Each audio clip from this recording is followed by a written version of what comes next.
የሚጠሉ ሰዎች አንተን ተስፋ ለማስቆረጥ የሚጥሩት ለምንድን ነው? ዓላማን ታሳካዋለህ ብለው ስለሚፈሩ ነው። ጠላታቸው ስኬት እንጂ አንተ አይደለህም። እርሱ ቢሳካለት እኛ ተፈላጊነታችን ይቀንሳል ብለው ይሰጋሉ።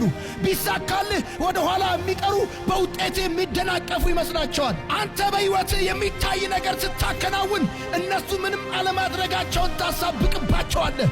በራስ አለመተማመናቸው ብርድ ይለቅባቸዋል። ባዶነታቸው ይጮህባቸዋል።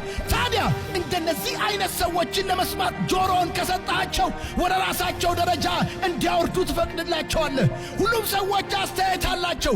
በተለይ ራዕይ የሌላቸው ሰዎች በልዩ ልዩ አስተያየት የተጠቀጠቁ ናቸው።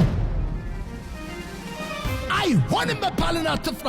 ሕልምን በፍጹም ለሚጠሉ ሰዎች አሳልፈህ አትስጥ።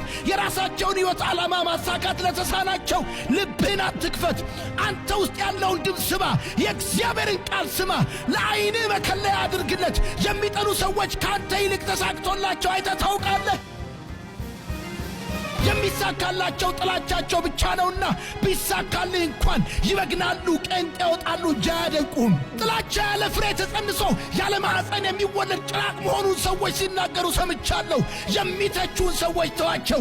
አንተ ግን ሥራህን ዝም ብለህ ቀጥል። ምን አለ በለኝ። ማዕበሉ እንዳለፈለት ባህር ጸጥ ሲሉ ታያቸዋለህ። የሚጠሉ ሰዎች በእውነት አንተን ጠልተውክ አይደለም፣ የሚጠሉት ራሳቸውን ነው። ምክንያቱም አንተ የሆንከው እነርሱ መሆን የሚመኙትን ነገር ነው።